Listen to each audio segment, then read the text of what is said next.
Salut tout le monde et bienvenue dans un nouvel épisode du Bureau des Histoires.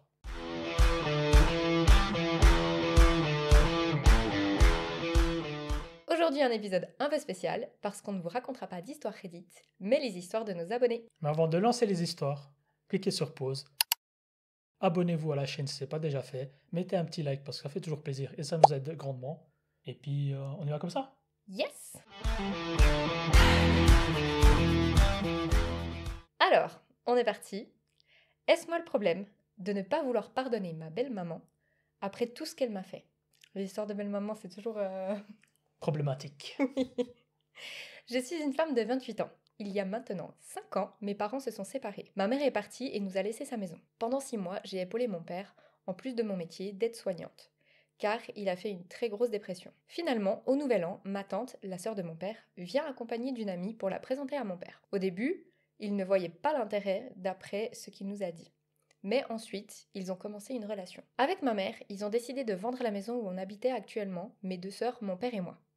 Ma plus petite sœur a décidé d'aller vivre avec ma maman et mon autre sœur avec mon papa. Moi, je me suis retrouvée assez gênée et j'ai commencé à chercher un logement de mon côté. Après tout, j'avais déjà 23 ans. Pour information, j'ai un grand chien avec un gros problème de sentiment d'abandon, donc je peux rarement le laisser seul toute la journée.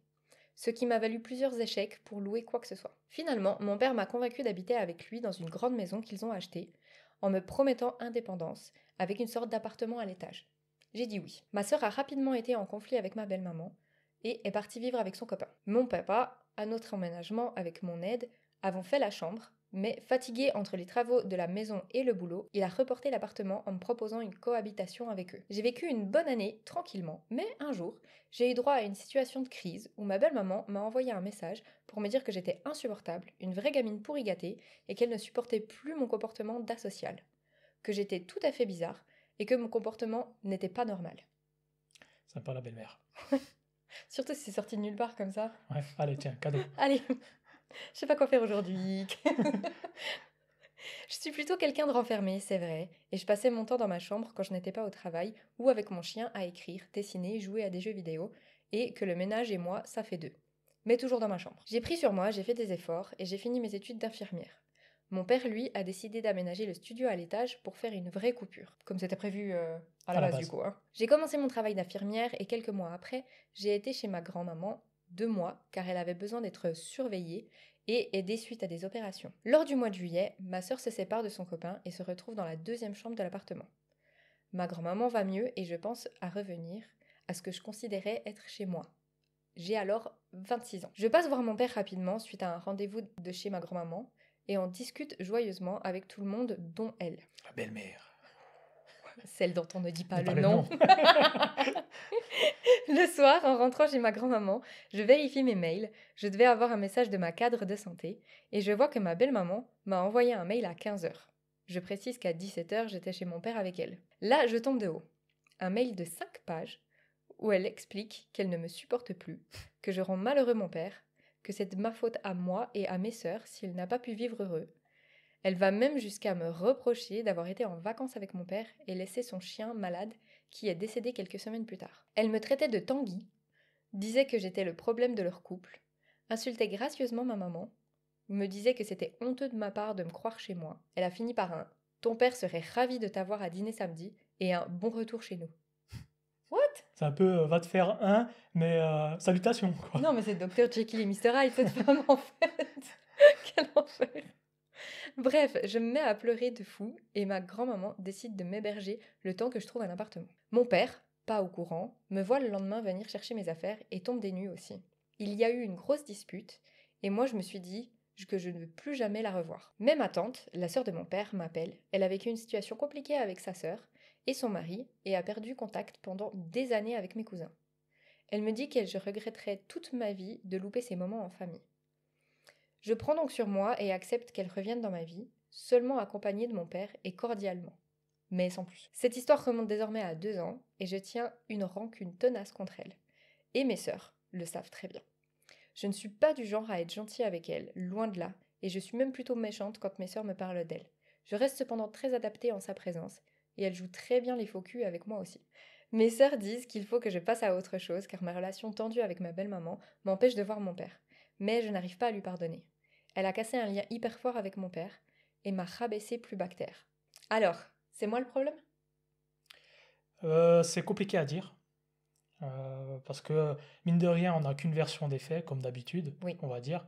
Et là, ce qu'elle nous raconte, j'aurais tendance à dire non, parce qu'on voit un peu comme dans les films la méchante belle-mère qui débarque dans la famille et qui fout un peu le bordel. Donc après, c'est compliqué à dire, mais oui, pour moi, la faute, ce serait peut-être au père de ne pas remettre un peu sa nouvelle femme en place. Ouais.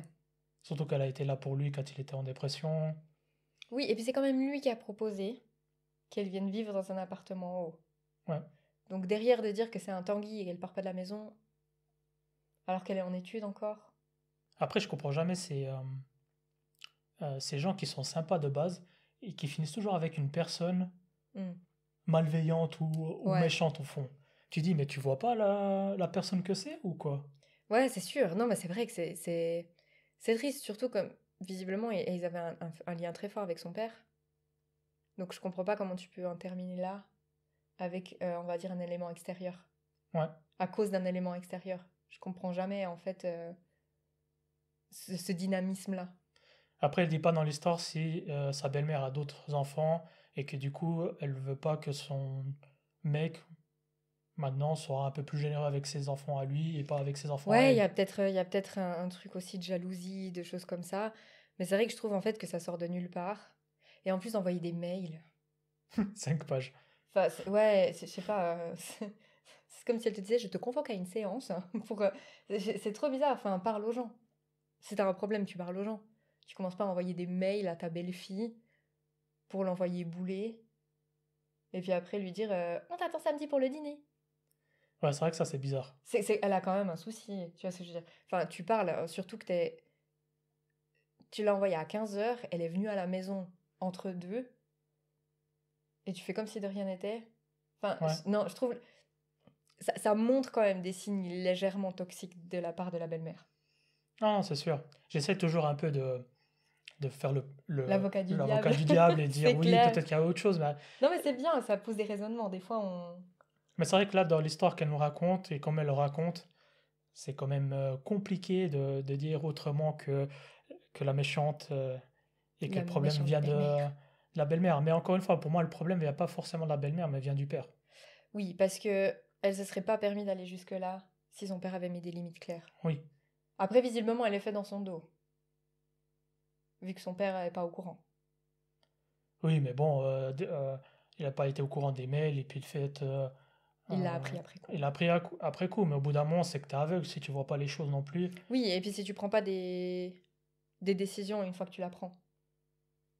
Après, ça peut arriver une fois, tu la remets en place en disant non, mais c'est ma fille, c'est mes règles. Si t'es Mhm. pas contente, bah, c'est comme ça. Ou attends, je vais lui parler, on va trouver un terrain d'entente.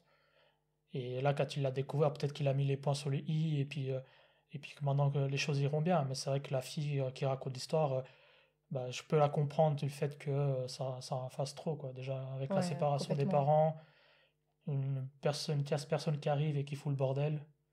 Oui, et puis ça brise un peu en fait ce que tu avais construit jusque-là. Ouais. Tu sais, ça change brusquement comme ça. Et je peux comprendre que ses sœurs lui disent qu'il faut qu'elle passe à autre chose et qu'elle voilà, qu'elle apaise le truc pour le Mhm. bien de tout le monde. Mais en même temps, elle a quand même brisé quelque chose. C'est très difficile de revenir en arrière là-dessus. Oui, oui. Moi, je pense qu'elles doivent s'en tenir à être cordiales l'une envers l'autre quand elles se voient. Genre sans plus. Bonjour, comment ça va? Ouais. Mais franchement, tu peux pas aller à l'encontre en fait de. Je pense qu'elle a eu le cœur brisé parce que c'est comme elle a dit, elle a cassé un lien hyper fort avec mon père. Ça lui a brisé le cœur. C'est très compliqué de revenir de ça. Oui, mis à part si la belle-mère fait son mea culpa, il fait vraiment des excuses face à Sincère. face, avec après les gestes qui vont avec. Oui. Mais voilà, je pense qu'on est assez d'accord pour dire que le problème, ça reste le père, et que la Ouais. méchante, ça reste la belle-mère. Ouais, ouais. Le problème de base, c'est la belle-mère qui l'a mis. Mais je pense que le père a laissé aller. Hmm. Du coup, il a un peu choisi Son son camp. camp quand même. Ouais. Et ça doit être hyper dur pour elle de voir qu'il a préféré sa conjointe à elle. Ouais. Donc voilà, j'espère que ça ira mieux pour cette personne, qu'elle pourra peut-être reconstruire un peu quelque chose avec son père en dehors de la relation avec sa belle-mère. En tout cas, on lui souhaite force et courage. Et puis voilà pour cette histoire. Ouais. Ok, t'es prête? Yes. C'est moi le problème d'avoir choisi mon copain plutôt que ma famille. Ouh, c'est dur à dire. On est sur des histoires de famille là. Ouais. Je suis une femme de 30 ans. Mes parents m'ont mise à la porte il y a 13 ans car j'ai refusé de quitter mon copain. Quand je leur ai demandé les raisons, ils m'ont répondu: Tu n'as pas besoin de savoir. Ils m'ont donc donné un ultimatum, soit lui, soit eux. Mhm. Mhm. 13 ans, hein. Donc elle avait 17 ans. 17 plus 13, 30, c'est ça. Non mais il faut que je... Non mais c'est... Comme ça dans ma tête c'est clair. Elle a 17 ans. Elle avait 17 ans. Ok. J'ai refusé de choisir car il n'avait aucun argument et qu'une semaine avant il était venu manger à la maison et tout s'est bien passé. Donc comme j'ai refusé de choisir, ils m'ont mis dehors sans rien, sans vêtements ni papiers. En 13 ans, j'ai essayé de reprendre contact avec eux plusieurs fois. Au début pour mes papiers, quand j'en avais besoin, je passais le bac. Ils ont refusé. J'ai dû appeler la police pour qu'ils m'accompagnent pour les récupérer. Je me suis fait gifler par mon père car j'aurais dit que leur réaction était disproportionnée. Le policier l'a vite remis à sa place. J'ai récupéré mes papiers et depuis plus rien. Mais je continue à essayer de garder contact car il reste ma famille, mais rien. Même le jour où j'ai eu mes 2 enfants avec mon copain du début, rien, que ce soit du côté de mes parents ou des frères et sœurs. J'ai su par la suite qu'ils avaient réagi de cette façon à cause des rumeurs dites par des membres de ma famille qui étaient fausses sur mon conjoint. Après avoir été envoyé dans les roses plusieurs fois, j'ai coupé tout contact. Ça m'a fait très mal car j'étais très fusionné avec mon père et mes frères et sœurs. Avec ma mère, ça a toujours été très tendu niveau relationnel, mais je ne supportais plus d'être rejeté autant de fois. Il y a un mois, j'ai appris le décès de ma mère sur Facebook. Oh shit. Et mon nom n'apparaissait nulle part. Des membres de ma famille m'ont clairement fait comprendre que si je venais, ça allait très mal se passer, je n'avais pas ma place. Donc, je ne suis pas allé. Maintenant, on me lance plein de reproches sur mon absence à l'enterrement et que tout ça est de ma faute. Alors, c'est moi le problème? Bah non. Bah non. Bah non. Bah ça va être difficile de faire l'avocat du diable pour la famille, hein. Ouais, Alors après, si on veut faire l'avocat du diable, ça dépend des rumeurs. Et s'ils avaient peur pour elle, qu'ils lui aient demandé de pas continuer cette relation, on peut comprendre. Mais tout ce qui s'est enchaîné derrière, c'est chaud, hein. franchement... Et puis de pas se justifier, parce que tu peux avoir peur pour ton enfant et dire, écoute, faut pas que tu continues, t'as 17 ans, on a entendu ci, ça. Et puis à ce moment-là, t'en discutes, tu vois. Mais foutre... Enfin, je sais pas, si tu veux le bien de ton enfant, en fait, tu le fous pas dehors à 17 ans. Non, ça c'est clair et net. Et après, c'est vrai que la fin de l'histoire est quand même Non, c'est horrible. assez horrible, comme tu dis. C'est vrai qu'apprendre le décès d'un de tes parents sur Facebook et que ton nom n'apparaisse nulle part, c'est quand même bizarre cette histoire de renier un enfant à ce point. Ouais, surtout que visiblement, elle est quand même restée avec cet homme. Ils ont construit une belle vie, ils ont eu des enfants. Donc, à un moment donné, tu peux aussi accepter que t'aies eu tort. Surtout qu'elle a essayé de garder le lien pendant un moment quand même. Ouais. Après, je sais pas si elle est toujours avec le même mec, vu qu'elle disait avec mon copain du début. Donc, je sais pas si c'est Ah du oui, début de l'histoire mais ça veut ou dire qu'elle est si quand même ont... restée avec Oui, oui, si elles ont longtemps. eu 2 enfants, on imagine ben, déjà au moins 18 mois pour la grossesse et puis... Le temps de se remettre entre deux. Non, mais je sais pas, je serais curieuse de savoir comment a été son enfance jusqu'à ses 17 ans.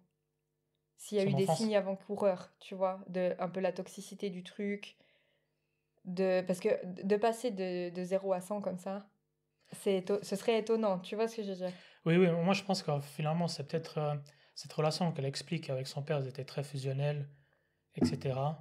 Et il y a un nouveau mec qui arrive que le père n'accepte pas pour X Mhm. raisons. On ne sait pas les raisons parce qu'elle ne les donne pas et peut-être qu'elle veut pas les donner. Ou qu'elle ne les sait pas non plus, comme on l'a dit. Ouais, bah Bah, oui. les rumeurs, on ne sait pas quelles étaient les rumeurs. Elle sait pas, et puis du coup, peut-être le père il se sent heurté et il rejette un peu la faute sur sa fille, alors que c'est lui le père et c'est lui qui devrait se montrer un peu plus conciliant finalement. Mature, ouais. Ouais, peut-être qu'il a eu cette espèce de réaction de rejet comme ça. Ouais. Mais après, renier ta fille entièrement parce qu'elle fait un choix, Elle n'a pas fait de choix, elle a dit. C'est eux qui ont fait le choix pour elle, oui. finalement. Mais elle a quand même décidé de rester avec et du coup, Oui, elle oui. s'est fait foutre dehors. Au final, oui, elle a fait le choix de rester avec, mais Mais c'est vrai que de là, en arriver aussi à la gifler parce qu'elle doit récupérer des papiers. Enfin, tu lui mets des bâtons dans les roues quand même. Il y a un truc assez, je sais pas, assez toxique, hein. après, je pense qu'il y a eu peut-être une dispute à ce moment-là. Ça Oui. justifie pas forcément la gifle, Oh non. mais Qu'elle voilà, doive. vu le contexte, on essaie d'imaginer ce qui a pu se Oui, oui, passer, bien sûr. et Mais qu'elle juste- doive appeler la police pour aller récupérer des papiers. ouais, Parce que c'est quand même d'en arriver là, en fait, que tu plus envie d'avoir de contact avec quelqu'un parce qu'il t'a déçu, mais d'en arriver à ce stade de mettre des bâtons dans les roues des gens, de vraiment, plus aucun de ses frères et sœurs lui parlait non plus. Enfin, ouais, ça allait loin. ça allait super loin. Mm. C'est vrai que moi, c'est surtout la fin avec le décès Non, non, de non, sa ça se fait mère. pas. Tu dis, bon, tu as eu des différends, etc. Mais ça reste quand même sa mère. Ça reste sa maman. Franchement, elle doit le savoir, elle doit être là. Bien sûr. C'est pas. Alors que t'as pas forcément envie de te réconcilier à ce moment-là et lui dire écoute, tu peux venir, mais on en restera là. Mais d'empêcher quelqu'un d'aller et après de lui reprocher. Oui, et surtout de ne pas avoir dit. C'est que tu Ouais. apprends quand même sur Facebook, quoi. Ah non, mais c'est horrible, hein. Elle a dû vivre l'enfer, quoi. Non, je crois que c'est une des histoires les plus. Les plus touchantes. Ouais, Ouais, ouais, ouais. C'est. Tu peux pas faire ton deuil, en fait. Parce que déjà, t'as pas pu te préparer au départ. Parce que peut-être elle est partie subitement, je sais pas. ouais. Mais t'as quand même pas pu te préparer au départ. On te l'a pas dit, donc tu l'apprends comme ça doit être un choc assez fou. Et derrière, tu peux même pas aller faire ton cheminement du deuil en allant à l'enterrement, réaliser que la personne est partie, tout ça. Enfin, Surtout qu'à ce moment-là, c'est les moments aussi de tourner on va dire la page sur certains différents et de peut-être essayer de se rassembler, de se rapprocher. mhm. Et si même dans ces moments-là, tu n'as pas cette opportunité-là, c'est que la cassure, elle était extrêmement La profonde, quoi. cassure a été énorme. 13 ans, c'est beaucoup. Oui, Et c'est pas parce que tu fais. Elle a 17 ans en plus. c'est jeune. Donc, elle fait un choix de jeune femme amoureuse qui visiblement a été un choix plutôt bon pour elle, vu qu'il y a quand même eu des enfants et tout. Mhm. Donc, tu peux pas en vouloir non plus éternellement à 17 ans, t'es encore un gamin. Elle est amoureuse, elle a envie de construire quelque chose.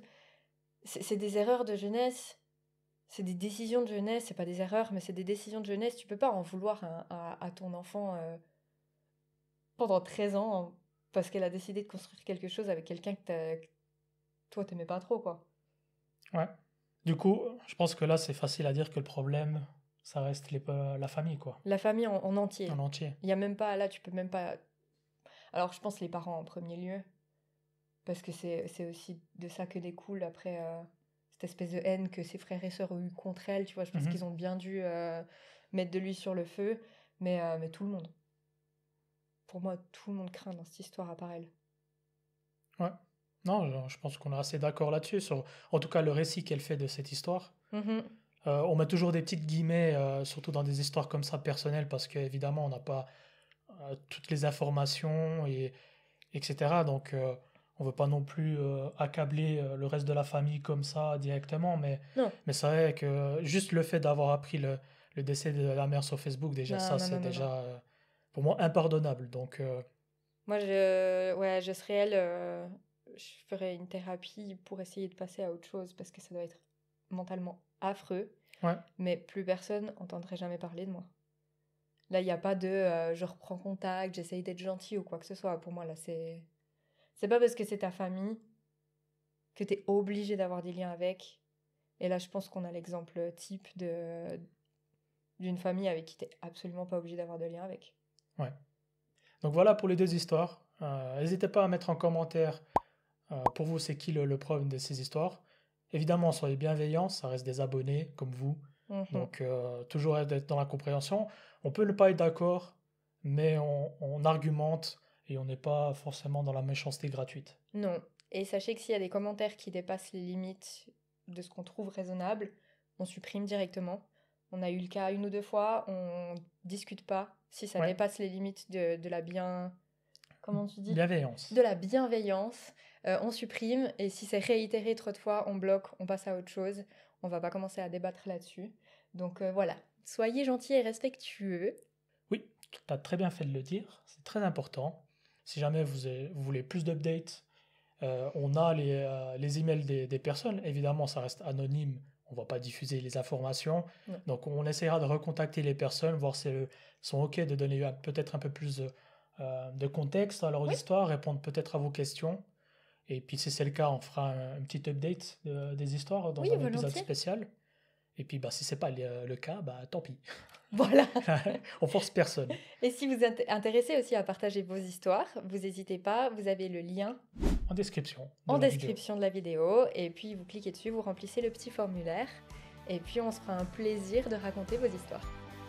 Yes, on y va comme ça. Yep. Allez, bye bye. Bye.